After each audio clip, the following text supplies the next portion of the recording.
Muy bien, vamos a leer ahí el versículo 14 del libro de Mateo. Yo les dije que en el capítulo 12 y el versículo 14. Y dice así la palabra del Señor. Y salidos los fariseos, tuvieron consejo contra Jesús para destruirle.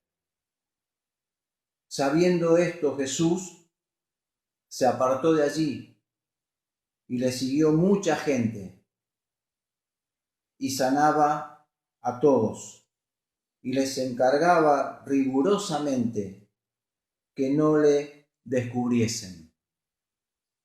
Sabe que lo que sucedió acá en el versículo 14 viene a colación de lo que el Señor había hecho en el día de reposo, porque ahí en los versículos anteriores el Señor había sanado a un hombre que tenía la mano seca y eso causó mucho problema, mucha revuelta entre los fariseos, entre los religiosos.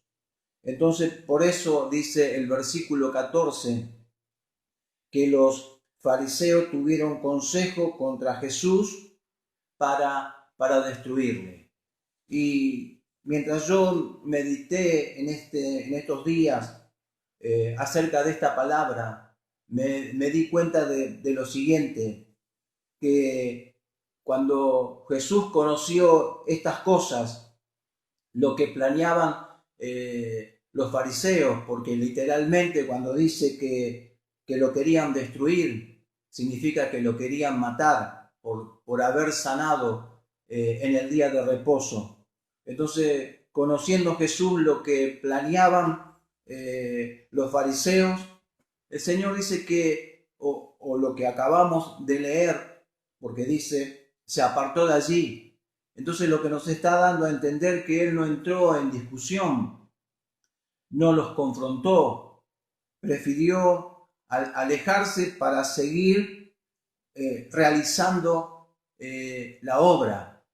Y me di cuenta al seguir leyendo los versículos, porque en el versículo 17 dice, para que se cumpliese lo dicho por el profeta Isaías.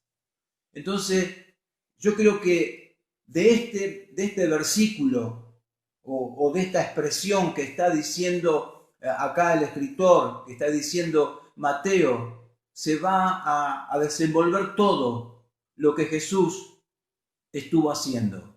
Porque allí hay algo que se tenía que cumplir.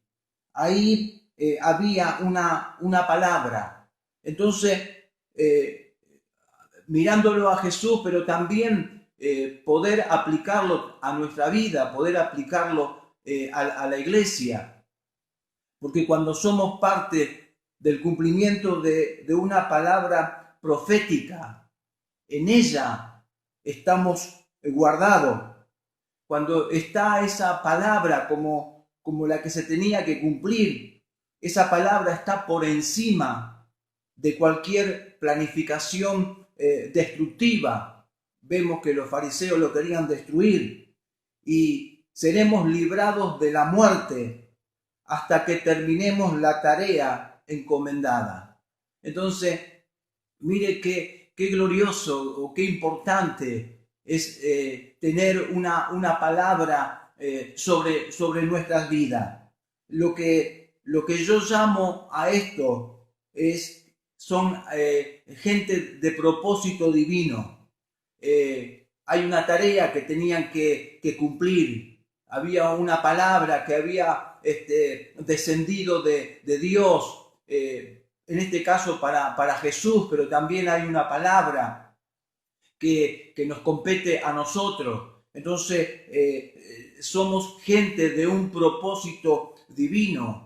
Y me venían algunos ejemplos porque yo le dije que cuando quieren planificar algo para destruirlo, no lo van a poder llevar a cabo, porque por encima de eso está la palabra del cumplimiento.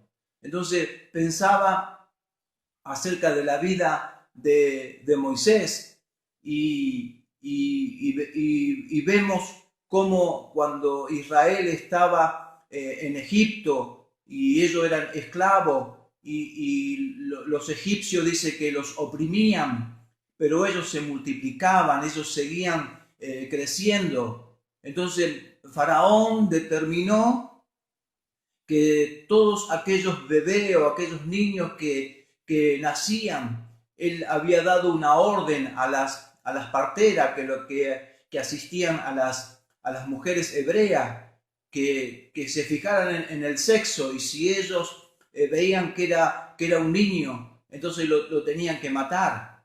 Y en aquel tiempo Moisés nació y sus padres, como cualquier familia, trató de librarlo, trató de protegerlo, pero ellos lo hicieron como un instinto de padres, pero detrás de todo eso estaba el cuidado de Dios.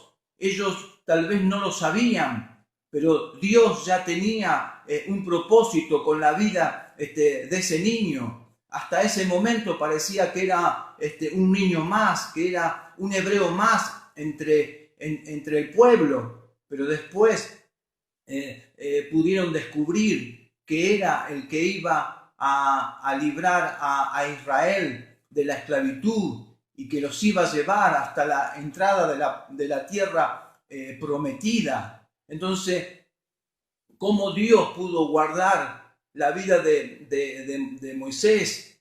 Y también lo estamos viendo acá, al Señor Jesús, también cuando Él nació y ese rey Herodes que quiso matarlo, al niño que había nacido en Belén, y trató por todos los medios, y como no lo pudo lograr, él también dio como una orden, un edicto, para que mataran a todos los niños menores de 2 años.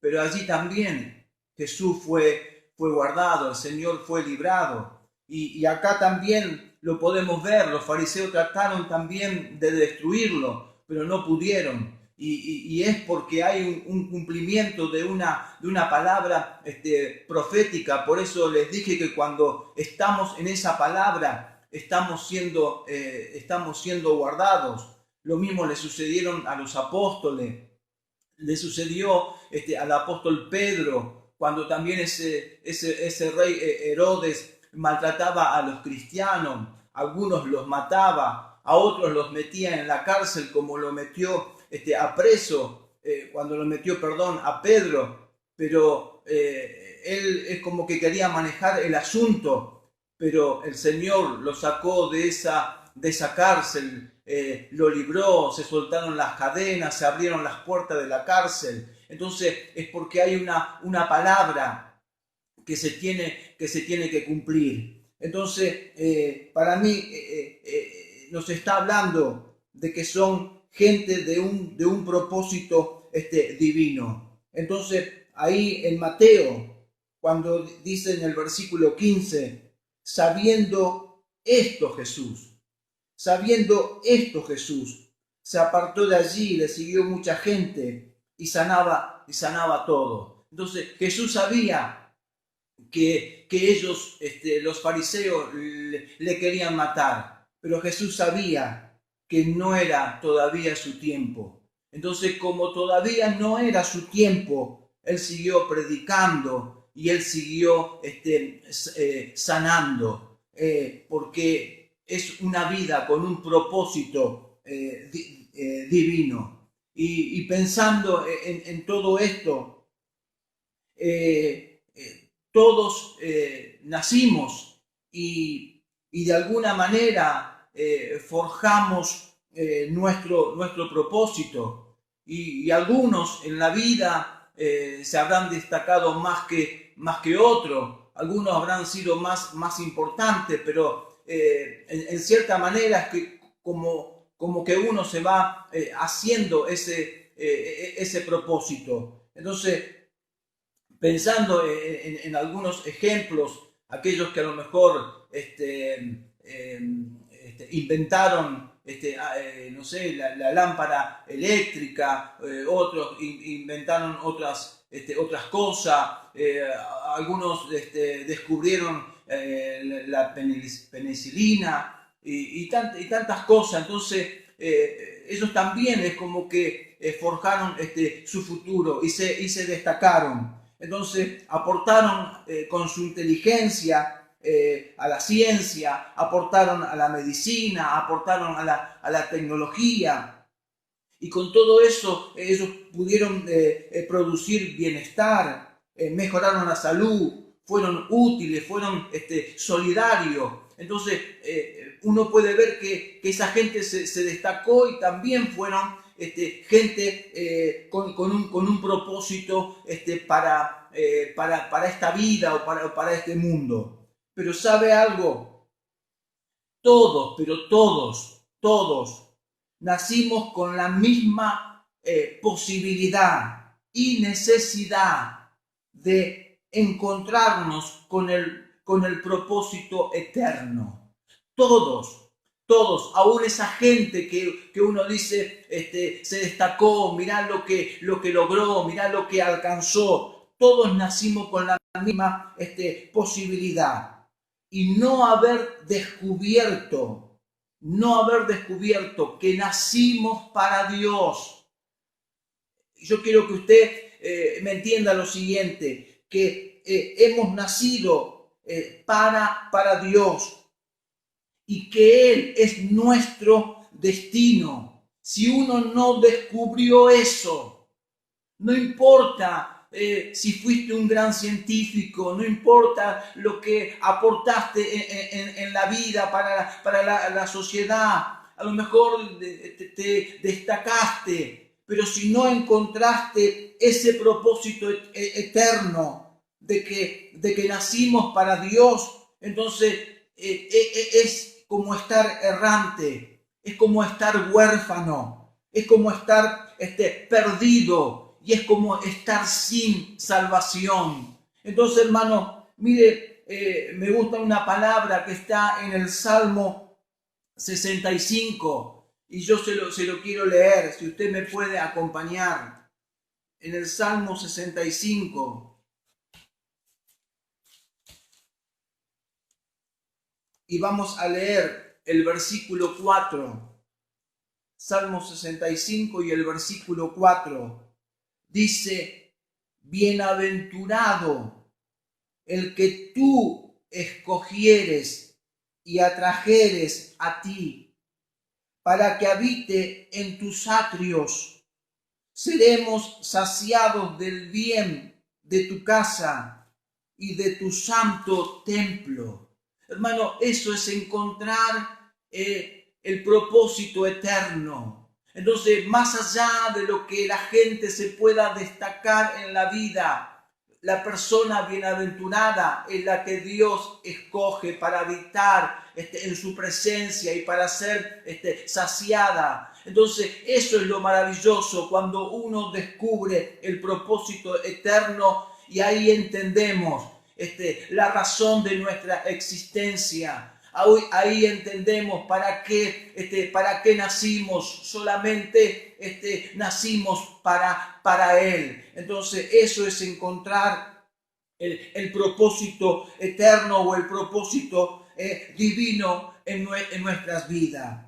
Entonces, volviendo ahí al libro de Mateo y leyendo otra vez el versículo 16,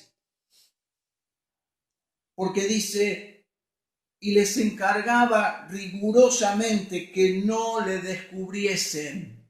Esa expresión, les encargó, o sea, él no podía dejar de sanar, él no podía dejar de ayudar al que estaba en esa condición, pero cuando lo hacía, él les decía: que no lo descubriesen. Y él se los pedía rigurosamente, dice la palabra del Señor. Entonces, ¿qué es lo que yo puedo entender? Que la finalidad de su ministerio era dar a conocer al Padre.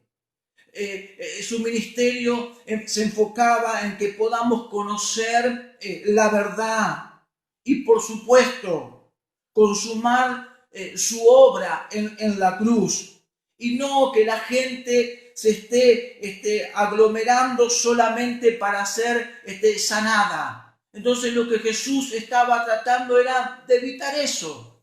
Pero cuando Él predicaba, cuando Él enseñaba y si se encontraba con algún enfermo, seguramente que lo iba a sanar, porque acá dice que le siguió mucha gente y aclara, y sanaba a todos. Pero esa no era la finalidad. Pero ese es un concepto de lo que yo podía entender. Pero la respuesta está en el versículo 17. La respuesta está ahí.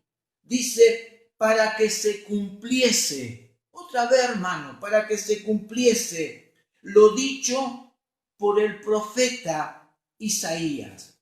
Entonces,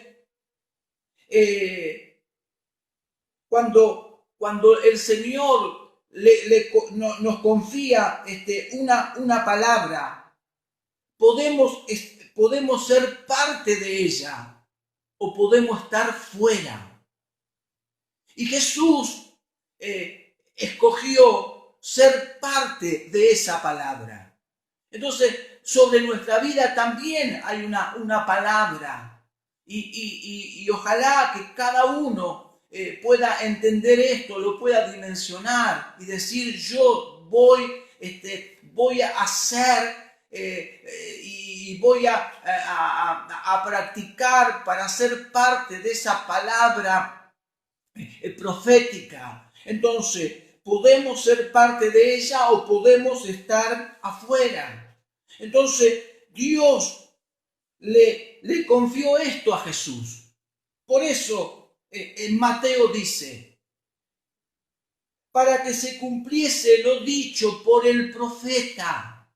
Entonces, ahí está la razón por la cual él le pedía rigurosamente a la gente que no lo descubriese. Porque él estaba deseoso, él estaba apurado en cumplir esa palabra. Entonces, Dios le confió esto a él. Dios le confió. Y cuando Dios te confía una palabra como se la dio a Jesús, también le dio la autoridad para poder realizarla. Eso, hermano, es como que al leer esto y descubrirlo cuando estaba meditando esta palabra, esto es tremendo, porque estamos para el cumplimiento de una palabra profética. Y muchas veces uno dice, ¿y cómo la puedo hacer? ¿Cómo la puedo realizar? Bueno, justamente Dios te va a poner dentro de esa palabra profética, pero también te da la autoridad para poder realizarla. Entonces, ¿sabe una cosa? Lo tremendo es que cuando alguien la posee, o sea, me estoy refiriendo a la autoridad, cuando alguien posee la autoridad y no es humilde, cuando alguien posee la autoridad y no es obediente, o no es sumiso al que se la delegó, hermano, eso es peligrosísimo. Pero fíjese, Jesús recibe esa palabra profética, pero en él había obediencia, en él había humildad. Es como decirle al Padre, aquí estoy para realizar esa palabra profética sobre nuestras vidas. Entonces, Dios nos ha dado la palabra y también la autoridad. Pero para que se lleve a cabo, para que se realice tal cual como Dios la está hablando para nosotros. Nosotros tenemos que tener humildad, tenemos que ser obedientes a esa palabra, si no nunca se va a poder cumplir. Entonces, cuando uno no tiene esa humildad o no tenemos obediencia y el Señor nos ha dado esa autoridad, podemos hacer abuso de ella. Y también podemos tomar otras determinaciones muy arbitrarias. Entonces, fíjese en el libro de San Juan. Acompáñenme por favor al libro de San Juan. En el capítulo 19.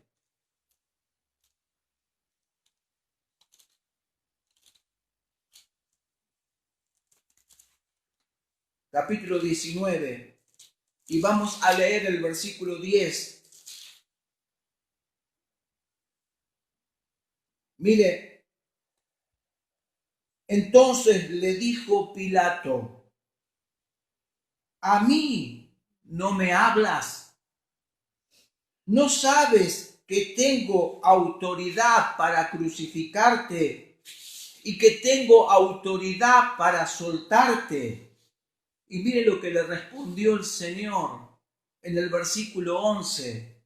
Respondió Jesús: ninguna autoridad tendrías contra mí si no te fuese dada de arriba. Entonces, hermano, Dios nos metió en ese destino eterno. Dios nos metió en ese propósito divino.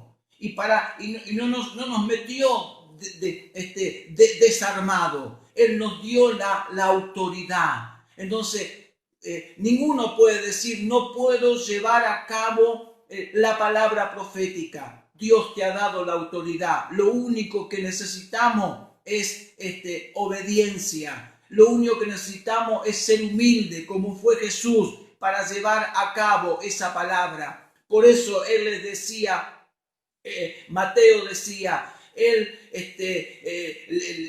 Jesús le decía a los que sanaba que no lo descubran, que no lo comenten, que no lo hablen, y se los pedía rigurosamente. Entonces, porque lo que el Señor quería era cumplir esa palabra profética.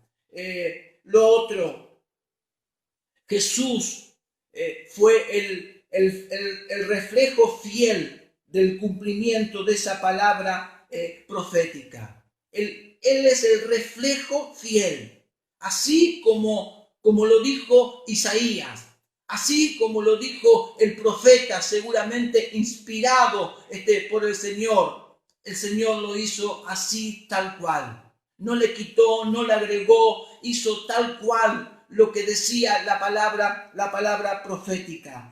Entonces, hermanos, ¿sabe lo que significa para nosotros la labor de Cristo? Haber cumplido esa palabra para nosotros es algo tan valorable. Para nosotros, para la iglesia, es algo tan significativo porque nos bendice. Y el saber que Él cumple la palabra profética, hermano, nos da seguridad, nos da certeza de que nunca, pero nunca seremos defraudados por Él. Jamás. Así que si alguna vez se te ocurrió o pasó por tu cabeza que Dios te puede defraudar, no es así. Porque Jesús es nuestro ejemplo y Él fue el reflejo exacto del cumplimiento de la palabra profética. Por eso, hermano, mire lo que dice en 2 de Corintios. Vamos a leerlo. 2 de Corintios, en el capítulo 1.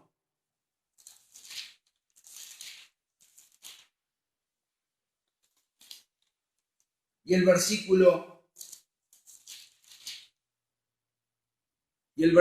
20 dice: porque todas las promesas de Dios son en Él sí y en Él amén, por medio de nosotros, para la gloria de Dios. Y lo otro, en el libro de Números, también lo vamos a estar leyendo. Libro de Números, en el capítulo 23. Y vamos a leer el versículo 19. Dice, Dios no es hombre para que mienta, ni hijo de hombre para que se arrepienta.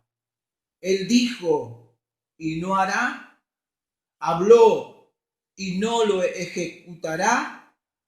Dice, he aquí he recibido orden de bendecir.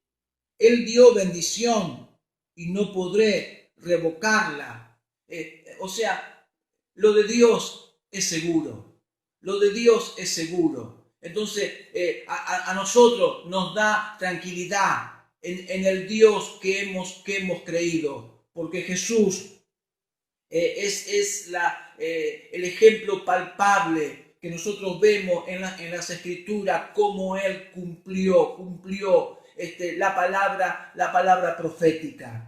Entonces, volviendo ahí otra vez a Mateo, siempre ahí en el capítulo 12.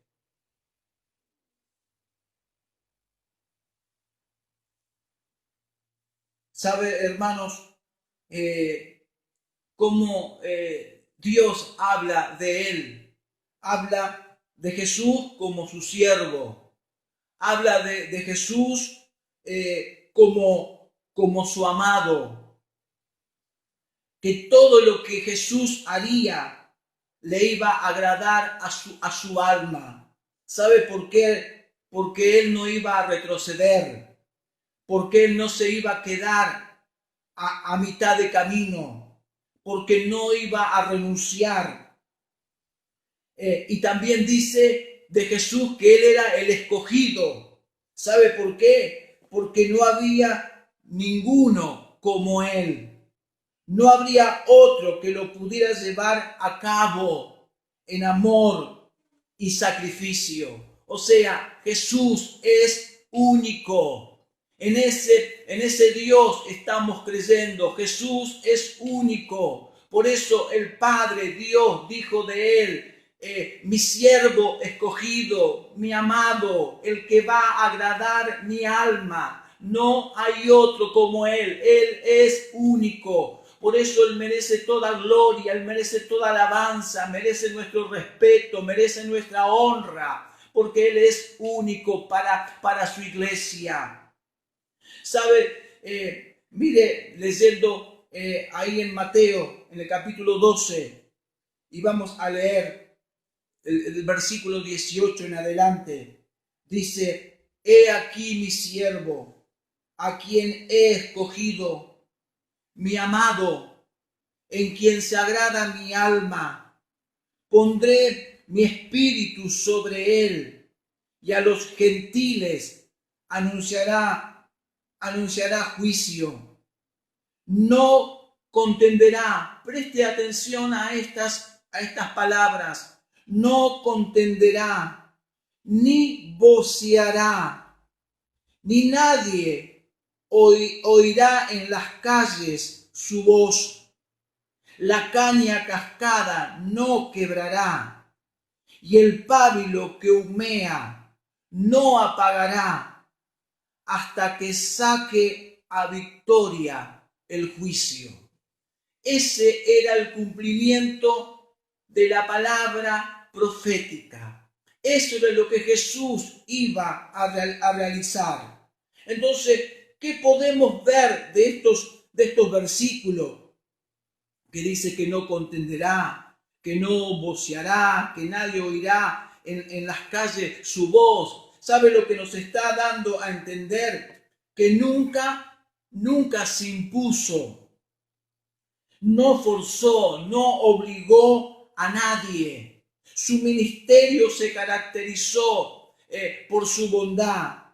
se caracterizó también por su firmeza, se caracterizó por su mansedumbre, se caracterizó por su compasión. Y lo otro glorioso, hermano, es que dice el versículo 20, la caña cascada no quebrará. O sea, algo que era frágil. Y una vez que la caña estaba ya así, media deteriorada, es como que no tenía ninguna utilidad. Lo mismo da el ejemplo del pábilo que humea, es algo que se está consumiendo, es algo que se está apagando. Lo que tendría que ser útil para estar alumbrando o tenía que estar dando luz, se está consumiendo de a poco, entonces como que no tiene utilidad. Pero eso es lo maravilloso, porque su ministerio también se caracterizó en restaurar. Entonces por eso dice, a la caña cascada no la va a quebrar, y al pábilo que humea no lo va a apagar. O sea, va a restaurar a esa gente, a los que se encuentran en esa condición. O sea, lo común es que las personas que están en esa condición ya no sirven, ya no tienen utilidad. Pero para Dios, en las manos de Él puede restaurar al que está quebrado, Él puede restaurar al que está arruinado, Él puede restaurar al que se está consumiendo, al que se está apagando. Y tal vez para los ojos de los hombres no, ¿cómo le puedo decir? No califica, pero para Dios podemos ser útil en las manos, en las manos de este Dios amoroso, en las manos de este Dios compasivo. Entonces, esa era la palabra profética que el Señor iba a cumplir. Y la cumplió, hermano. La cumplió. Por eso, hermano, tenemos que darle alabanza a nuestro Dios. Entonces, me encantó esa palabra que termina ahí en el versículo 20, que dice, hasta que saque a victoria el juicio. Hasta que saque a victoria el juicio. Hermano, ¿sabe cuántos abogados han perdido juicios defendiendo o tratando de defender la causa de sus clientes?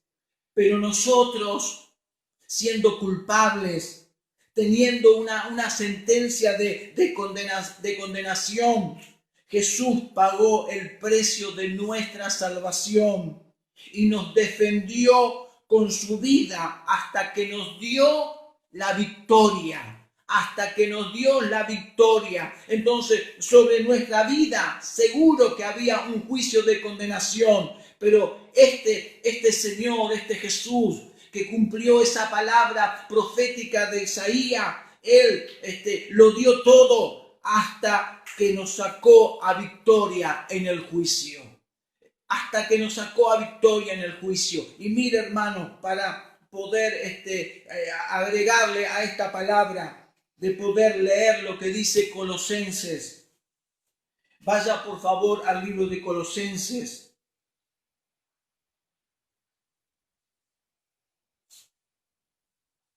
Colosenses en el capítulo 2 y vamos a leer el versículo 14. Dice, anulando el acta de los decretos que había contra nosotros, que nos era contraria. Hermano, esa acta de los decretos, en esa acta, hermano, estaba certificada la condenación nuestra. Entonces, Él en su obra anuló el acta de los decretos que había contra nosotros, que nos era contraria, y dice, quitándola del medio y clavándola en la cruz. Hermano, ahí nos dio la victoria de ese juicio que había en nosotros. Él sacó ese juicio a victoria, clavándola en la cruz y despojando a los principados y a las potestades y los exhibió públicamente, triunfando sobre ellos en la cruz. Entonces, hermano, no hay nadie, si nosotros somos fieles a Él, somos obedientes a Él, valoramos la obra de Cristo, no hay nadie que te puede señalar con el dedo, no hay nadie que te puede estar condenando, porque el Señor allí en la cruz clavó ese decreto que era contrario, Él nos dio la victoria. Así que Cristo para nosotros es la prueba más contundente, hermano, que nuestras transgresiones y que nuestros pecados fueron saldados y que Él nos hizo libre. Entonces, hermano, eso es para darle gloria, es para darle alabanza a nuestro maravilloso Señor. Aleluya, gloria a Dios. Entonces, volviendo ahí a Mateo, en el pasaje que estamos leyendo, del capítulo 12. Y mire lo que sucede ahora, ahí en el versículo 22. Dice, entonces fue traído a él un endemoniado, o sea, alguien con un problema espiritual, un endemoniado, y dice que estaba ciego y mudo, y le sanó de tal manera, dice, de tal manera que el ciego y mudo veía y hablaba. Hermano, cuando yo leo esto, digo, si solamente con haber dicho que lo sanó, ya uno daba por entendido, pero sin embargo resalta como queriendo decir algo, como queriendo enfatizar algo, porque dice de tal manera, que el ciego y mudo veía y hablaba. Hermano, ¿sabe? El Señor sanó a un hombre de ese lugar o de esa región. Eso fue lo que sucedió. Pero para mí, hermano, haber leído esto, para mí esto tiene una enseñanza. Y ese hombre que era ciego y mudo, ese hombre representa a Israel. Y mire lo que hay en mi corazón acerca de esta palabra. Ese hombre representa a Israel, que teniendo a Dios y la ley, no veían, porque era ciego espiritualmente. Y también lo podemos enfocar a nosotros, que somos la iglesia. Entonces, Israel tiene a Dios y la ley, y no veían. Y nosotros, que somos la iglesia, tenemos de su gracia y tenemos la palabra. Y aún así, muchas veces no vemos con claridad. Es como que falta de entendimiento. Es como que los que tenemos que ver no vemos la justicia, no vemos la santidad, no consideramos al Señor. Entonces, hermano, está representando a Israel. Y fíjese que lo que Mateo habla acerca de esa palabra profética, justamente él la saca de lo que había dicho Isaías. Entonces, todo lo que nosotros acabamos de leer acerca de que Jesús es el siervo de Dios, que es el amado, está todo escrito en el libro de Isaías. Entonces, vamos a ir ahora a mirar Isaías en el capítulo 42. Acompáñenme a Isaías 42. Y vamos a leer el versículo 16.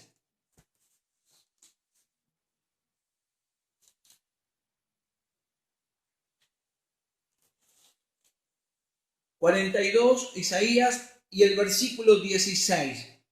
Mire, ¿por qué le dije que ese hombre era como que representaba a Israel? Y dice, y guiaré a los ciegos por camino que no sabían. Les haré andar por sendas que no habían conocido. Delante de ellos cambiaré las tinieblas en luz y lo escabroso en llanura. Estas cosas les haré y no los desampararé. O sea, esto era sanarlo a Israel. Y sanar a Israel de la ceguera es como el Señor sanó a ese hombre que era ciego y mudo. Y de tal manera lo sanó para que vea y para que hable. Y resulta que luego dice en este mismo capítulo, pero en el versículo 18, dice, sordos, oíd, y vosotros, ciegos, mirad para ver. Y luego Dios es como que hace preguntas. ¿Quién es ciego sino mi siervo? Se refiere a Israel, sino mi siervo. ¿Quién es sordo como mi mensajero que envié? ¿Quién es ciego como mi escogido y ciego como el siervo de Jehová, que ve muchas cosas y no advierte, que abre los oídos y no oye? Entonces, hermano, es como que hay una conexión con lo que estábamos leyendo en el libro de Mateo, al sanar a ese hombre ciego y mudo. Entonces, hermanos, sabe todo, hermano, todo lo que Dios habló desde su misericordia se cumplirá.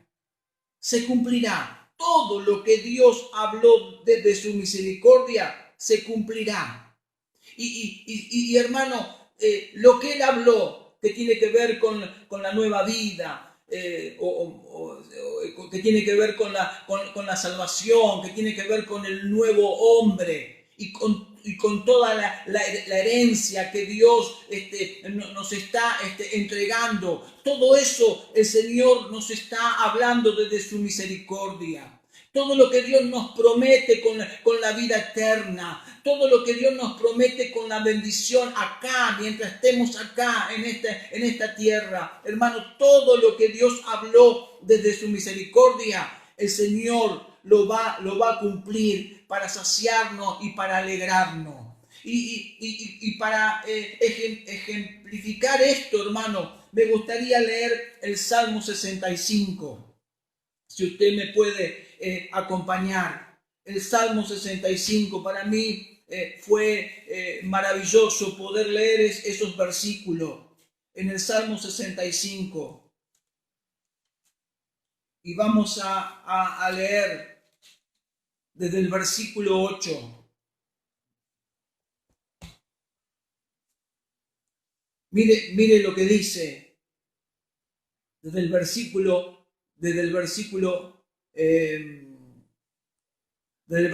8. Dice, por tanto, los habitantes de los fines de la tierra temen de tus maravillas. Tú haces alegrar las salidas de la mañana y de la tarde. Hermano, eso lo hace Dios con nosotros. Eso lo hace Dios. Es el que alegra nuestros días. Es el que alegra nuestro tiempo. Entonces tú haces alegrar la salida de la mañana y de la tarde. Visitas la tierra y la riegas. En gran manera la enriqueces. Con el río de Dios lleno de aguas. Preparas el grano de ellos cuando así la dispones.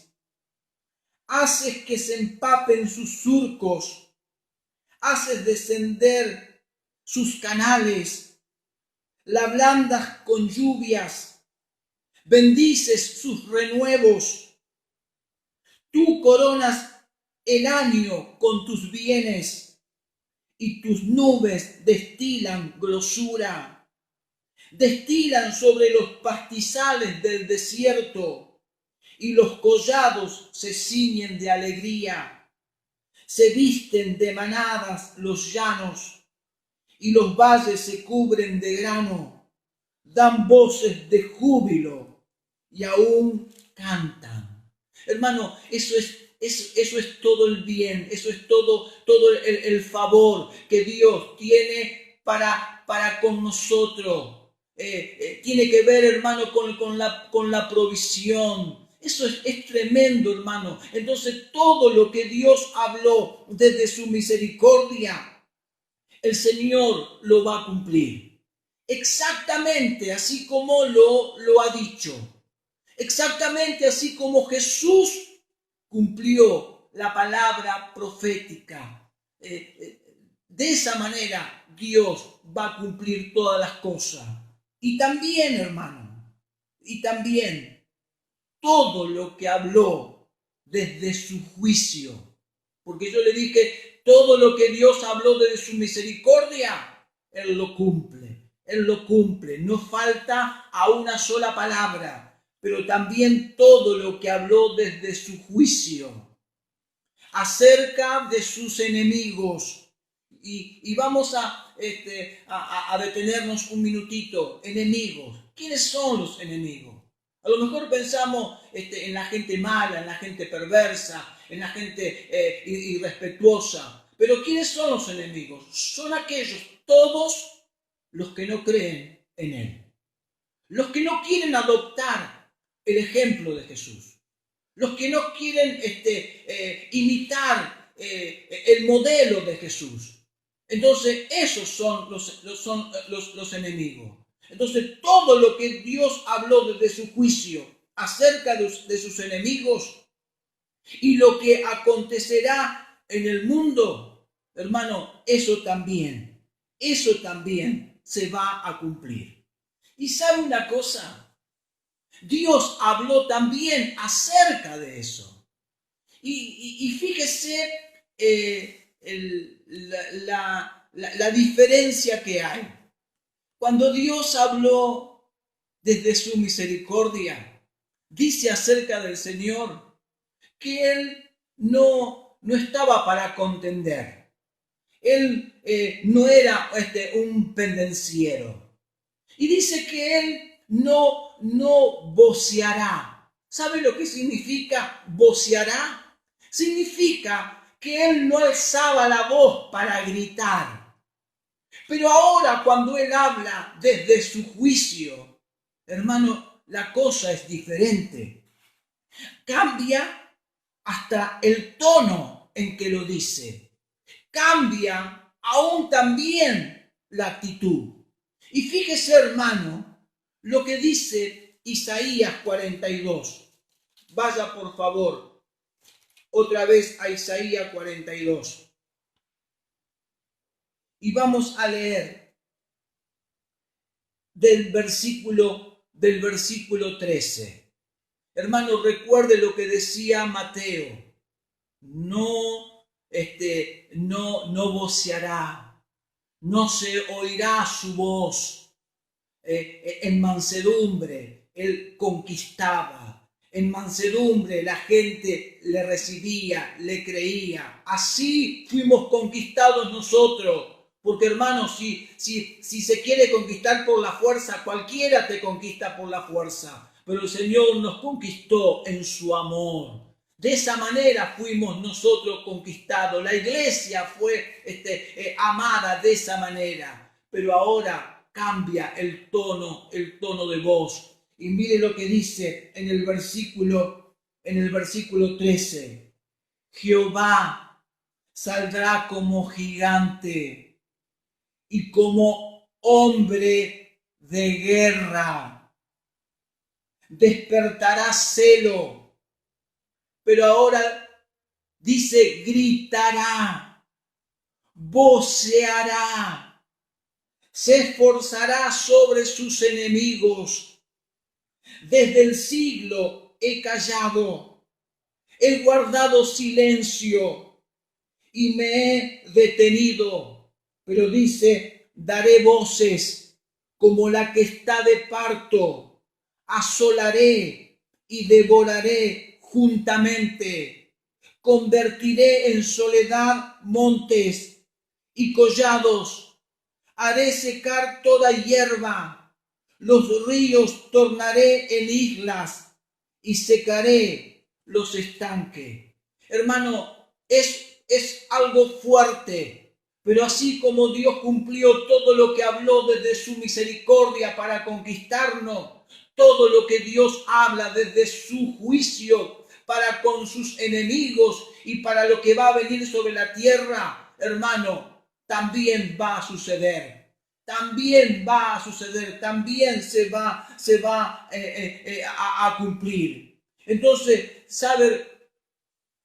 Así como le dije al principio, Jesús era el único, no había otro, el único que podía realizar la obra de redención. Pero también, hermano, Jesús es el único en revelar el juicio sobre la tierra. Fue el único en hacer la obra redentora, pero Jesús también es el único en revelar el juicio que viene sobre la tierra. Y para eso, hermano, vaya al libro de Apocalipsis. Por favor, vaya al libro de Apocalipsis. Y vamos a mirar el capítulo 5.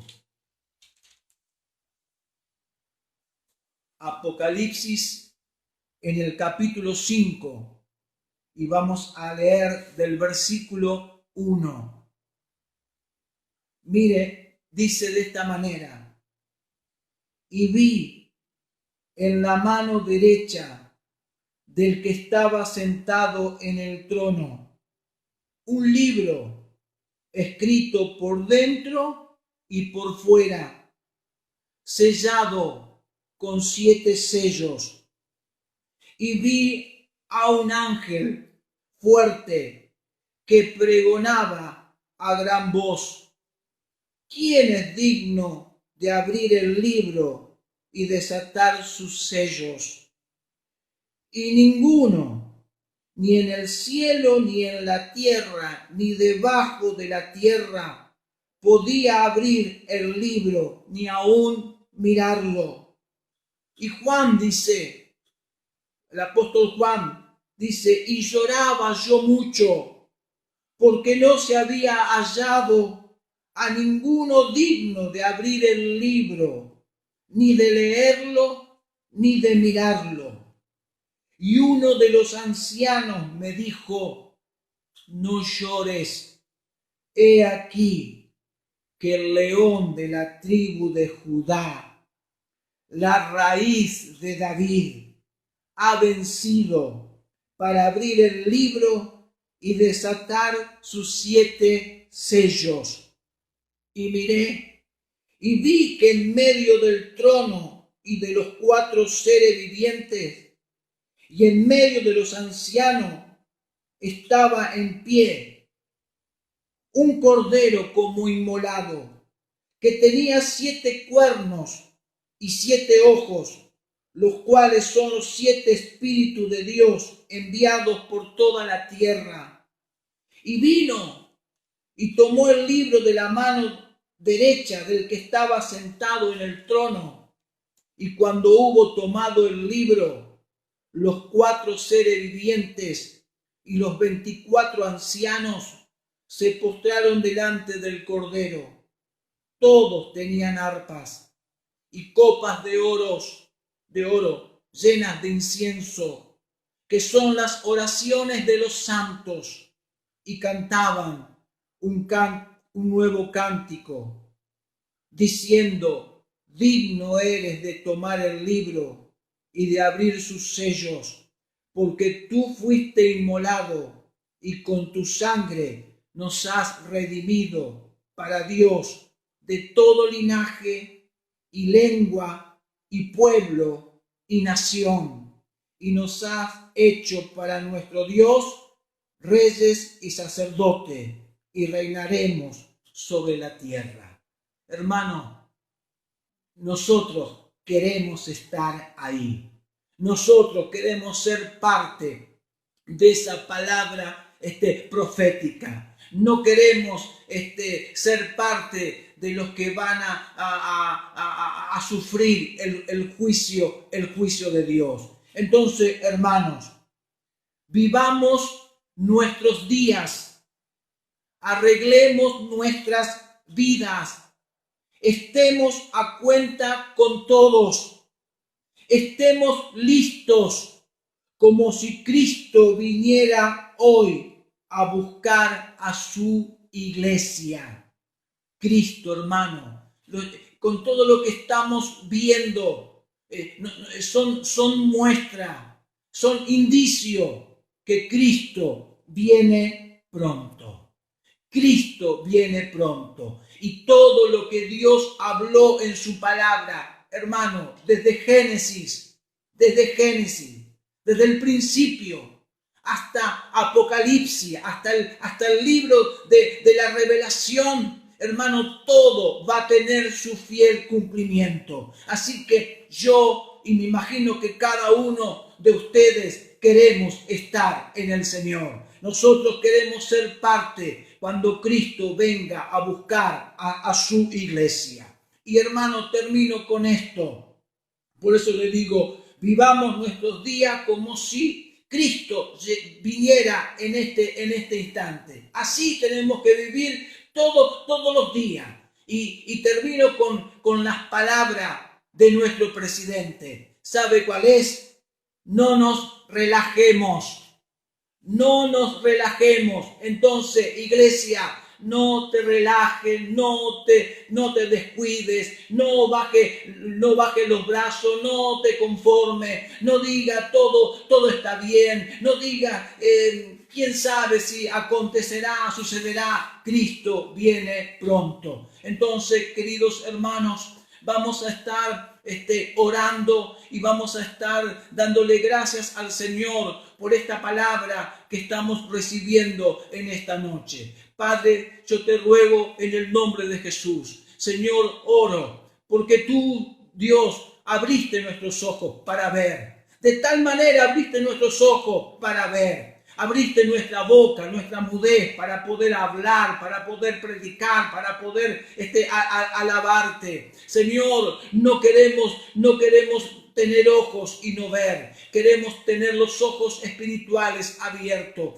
Padre, oro para que podamos entrar en esta conciencia, para que podamos entrar en este temor de que todo lo que se está preparando en el mundo está dando lugar a los acontecimientos que la palabra ya lo estuvo profetizando. Todo lo que está escrito. Entonces vamos a afirmarnos, vamos a alistarnos, vamos a decirle como termina el libro de Apocalipsis. Ven, Señor Jesús. Es como estamos listos, estamos ya preparados. Entonces, Padre, te ruego en el nombre de Jesús, Señor, ayuda a tu pueblo, ayuda a los que están débiles, ayuda a los que necesitan de tu poder, de tu gracia, aquellos que necesitamos más entendimiento, más claridad. Señor, revélate. Señor, queremos ser parte de esta palabra gloriosa. Queremos ser parte, Señor, de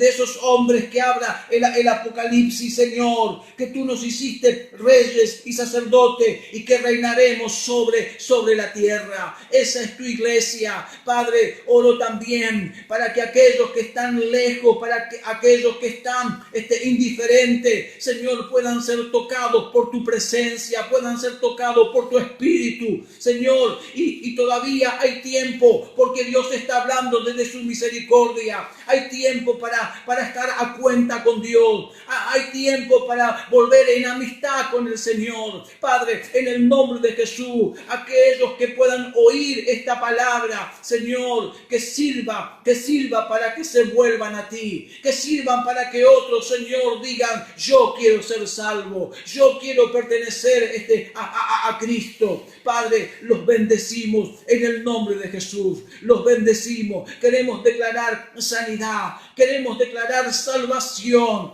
en el nombre de Jesús, Señor, para todas las familias de la tierra, en el nombre de Jesucristo. Hermanos, Dios le bendiga. Muchas gracias por estar del otro lado.